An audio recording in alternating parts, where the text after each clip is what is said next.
आधा पुण्य आधा पाप। जल्दी जल्दी में यह काम कर लूंगे, मतलब मंदिर तो जा ही रही हो, साथ में यह काम करते हुए चले जाओ, कुछ नहीं मिलेगा। भेरू सिंह लिख के रख ले, कहीं नहीं मिले रे भेरू। जय जय श्री राधे। ओम नमः शिवाय। श्री शिवाय नमस्तुभ्यम। नमस्कार दोस्तों, आज की इस वीडियो में पंडित प्रदीप मिश्रा जी ने बताया है कि हमें मंदिर जाते समय और मंदिर से पूजा करके वापस आते समय किन किन बातों का ध्यान रखना चाहिए। वैसे तो हम अक्सर मंदिर जाते रहते हैं, लेकिन हम कुछ ना कुछ छोटी छोटी गलतियां कर देते हैं जिससे हमें पूजा का पूरा लाभ नहीं मिलता है। आगे वीडियो के माध्यम से हमें जिन जिन बातों का ध्यान रखना चाहिए उसे पंडित जी ने विस्तार पूर्वक बताया हुआ है। कृपया वीडियो को पूरा देखें और आप क्या क्या गलतियां करते हैं उसको ना करें, जिससे कि आपको पूजा का पूरा पूरा लाभ मिले। धन्यवाद। जितने श्रोता भाई बहन शिव महापुराण की कथा को सुन रहे हैं, कभी एक आध बार भगवान से जाकर जरूर पूछना कि आपको मंदिर में सुख मिलता है।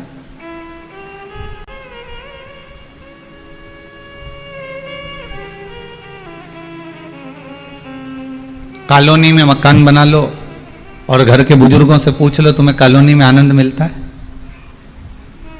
घर के बूढ़े व्यक्ति से पूछना कि एकांत में कॉलोनी, बिल्कुल इंदौर के एकदम आखिरी में, भोपाल के एकदम आखिरी में, सीहोर के एकदम आखिरी में, और वहां कॉलोनी में तुम्हारा मकान बन गया, तुम्हारा भवन बन गया और बंगला बनाया तुमने, जोरदार बनाया ना, क्या जोरदार रूम है, कमरा ममरा सब बनाया, 4 6 8 कमरा ने, हॉल ने, रसोई घर ने, छज्जा ने, सब जोरदार, गार्डन वार्डन। अब जमीन ज्यादा थी तो अच्छा बना लिया, प्लाट बड़ा था तो बढ़ा लिया। पर कभी घर के बुजुर्गों से पूछो, कभी बूढ़ों, जो घर के बूढ़े हो ना बुजुर्ग, उनसे पूछना क्या ये अपन छावनी में रहते हैं, अपन मोहल्ले में रहते हैं, अपन जिसका जगह पर रहते हैं, बाजार में रहते हैं, इसको छोड़कर अपन सबको कॉलोनी में चलकर रहना है, तो सबसे ज्यादा बच्चों को तो खुशी हो जाएगी, बहू और बेटे को भी खुशी हो जाएगी, पर घर का जो बुजुर्ग होगा ना उसको प्रसन्नता नहीं होगी। क्यों? क्योंकि उसको घर बड़ा नहीं चाहिए, उसको बंगला बड़ा नहीं चाहिए, उसको तो ये जो आस पड़ोस में रहते हैं, नातेदार, रिश्तेदार, कुटुंब, कबीला, मेरा अपने लोग जो रहते हैं, इनका मन बड़ा चाहिए। इनको बड़े बंगले से कोई मतलब नहीं है, इनको बड़े भवन से या बड़े बंगले से इनको कोई मतलब नहीं है, इनको कोई महत्व नहीं। इनको अगर महत्व है तो केवल जो घर के आसपास में जो लोग रह रहे हैं, घर के नजदीक में जो निवास कर रहे हैं, बस उनसे मतलब। इनकी प्रथमता, इनका आनंद बस वही कि 4 लोग आ जाएं, बातचीत हो जाए और मैं आराम से सबसे मिल लूं, हॉस्पिटल भी पास में हो और मालूम पड़े कहीं कोई दवाई केंद्र हो, कोई भोजन केंद्र हो तो सब नजदीक में होगा तो मैं दौड़ दौड़ के चली जाऊंगी, अकेली भी रह लूंगी, फिर कोई दिक्कत नहीं। कोई भगवान से पूछे एक बार जाकर, आप सबसे भी निवेदन है कभी एक बार भगवान से जाकर बात करना हो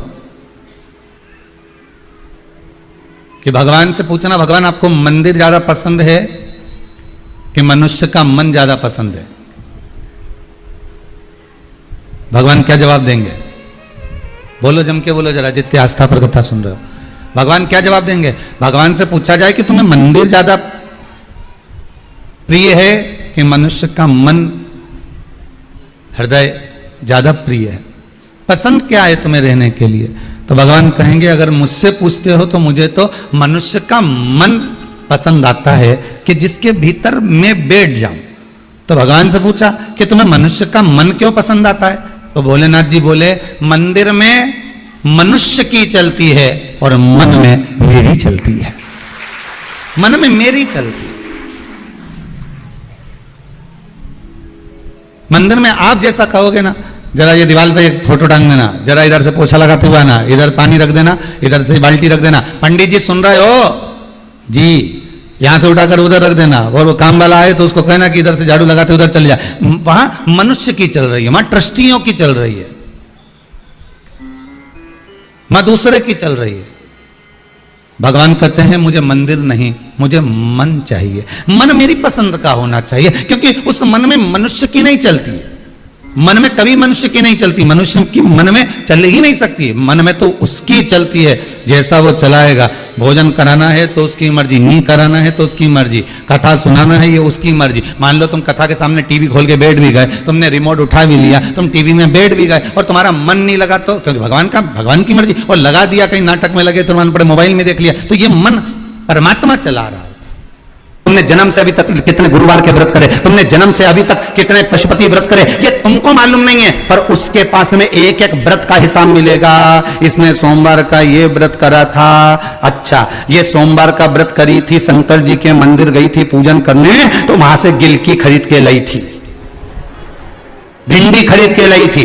जब ये मंदिर गई थी तो साथ में खाली झोला लेके गई थी कि मंदिर का मंदिर हो जाऊंगी और साथ में बाजार करके आ जाऊंगी। मतलब मंदिर तो इसका लक्ष्य था, पर इसको बाजार घूमने जाना था।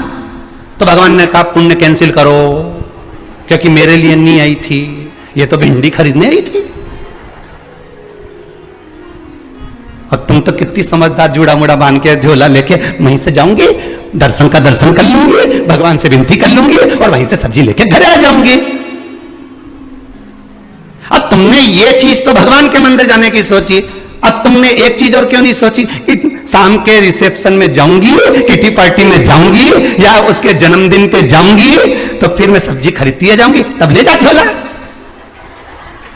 नहीं, बढ़िया जोरदार साड़ी माड़ी नहीं, डब्बा मब्बा भर के नहीं, नीली पीली होके जाए और जोरदार झामर झुमका पहन के जब जाए, और जाने के बाद एक खाली झोला साथ ले जा, फिर कहीं जाए। अरे बोलो तो नहीं जाए, फिर जाए झामर झुमका पहन कर, चबड़िया जोरदार एक किली पीली फंसा के, ऐसा गुलदस्ता जैसा बाल करके, फिर जाके बता दे, फिर वो जाए तो बता, फिर तुम वहीं जाए, कहां, वही गोलगप्पा, फिर वहीं जाए, फिर वो सब्जी लेने जाए क्या, ऐसी जोरदार तैयार मैयार होके, और पति कह दे कि अब अपने यहीं से तो निकल रहे, शादी में जा रहे हैं, एक काम करें, आधा किलो भिंडी खरीदते हो, चल। तुम्हें अक्ल मक्ल है कि नहीं थोड़ी बहुत, मैं ऐसी जोरदार तैयार हुई सब्जी मार्केट ले जा रहा, मेरे को मेरी इज्जत है कि नहीं कुछ, 4 घंटा तो मैं पटरी जमाने में हो गया, और तुम मुझे सब्जी खरीदने जा रहे। तो फिर कल सब्जी नहीं है, एक भी सब्जी क्या बनाएंगे, मैं तो दाल बना लूंगी, तुम चुपचाप चलो, तुम चुपचाप बताओ, मान नहीं जाऊंगा दाल। अब कितनी बड़ी बात कि तुम तुम्हारे रिश्तेदार के शादी में जाऊंगा, तुम सच धज के एक बार, फिर उसके चक्कर में तुम किसी के यहाँ नहीं जा, और मंदिर जाओ तो क्या सब्जी खरीद लाऊंगी, आती आती दूध की थैली ले आऊंगी, आती आती आधा किलो में बेसन ले आऊंगी, मतलब भगवान के यहाँ जा रही है तो बहाने बना के जाए भगवान के। अरे मेरी होकर शंकर भगवान के मंदिर में श्रीफल क्यों नहीं फूटता, शंकर जी के मंदिर में नारियल क्यों नहीं फोड़ा जाता, क्योंकि शंकर को अधूरा नहीं चाहिए, शंकर को पूर्ण चाहिए। चावल भी देना तो एक दाना देना, भले आखा देना पर टूटा मत देना, बेलपत्री देना एक देना पर खंडित मत देना, फूल देना एक देना पर मुरझाया मत देना, फल देना एक देना पर बेकार मत देना, मिठाई देना एक देना पर बेकार मत देना। भगवान कहते हैं मुझे जो दे वो पूर्ण देना, इसलिए शंकर जी के मंदिर में नारियल नहीं फूटता, क्योंकि उनको पूर्ण चाहिए, उनको पूरा चाहिए। पर हम भगवान शंकर के मंदिर में जाते हैं, अधूरे जाते हैं, जाती जाती सब्जी खरीद लूंगी, मतलब आधा पुण्य आधा पाप, जल्दी जल्दी में यह काम कर लूंगी, मतलब मंदिर तो जा ही नहीं हो, साथ में यह काम करते हुए चले जाऊं, कुछ नहीं मिलेगा। भेरू सिंह लिख के रख ले, कहीं नहीं मिले रे भेरू, कहीं नहीं मिले, हिसाब लगा कर रखिए, कहां से प्राप्त होगा, और हिसाब लगाया मैंने तो इतना पुण्य करा। अरे भले तुम कितना भी छुपा के रख लो, पर वो तो पूरा ऑनलाइन है रे, एक एक चीज का हिसाब रखेगा। तुम्हारी ब्लू टिक से क्या होगा, कहीं नहीं, कुछ नहीं हो, सब ज्ञात। एक जन कौन सा नाटक आता था, हमको सब पता है, उसमें वो एक ही बात कहता था, हमको सब पता है। बस यही बात जान के रख लो, शंकर जी के सब पता है, तुम्हारा पुण्य भी, तुम्हारा पाप भी, तुम्हारा भजन भी, तुम्हारा दान भी, तुम्हारा सत्कर्म भी, तुम्हारा स्मरण भी, वो देता। तेरा ही दिया मैंने खाया पिया है, तेरा शुक्रिया है, तेरा शुक्रिया। कितना ही छुपा लो, पाप कितना ही छुपा लो, पाप कभी नहीं छुप सकता। पुण्य करने वाले का पुण्य कभी नहीं छुप सकता।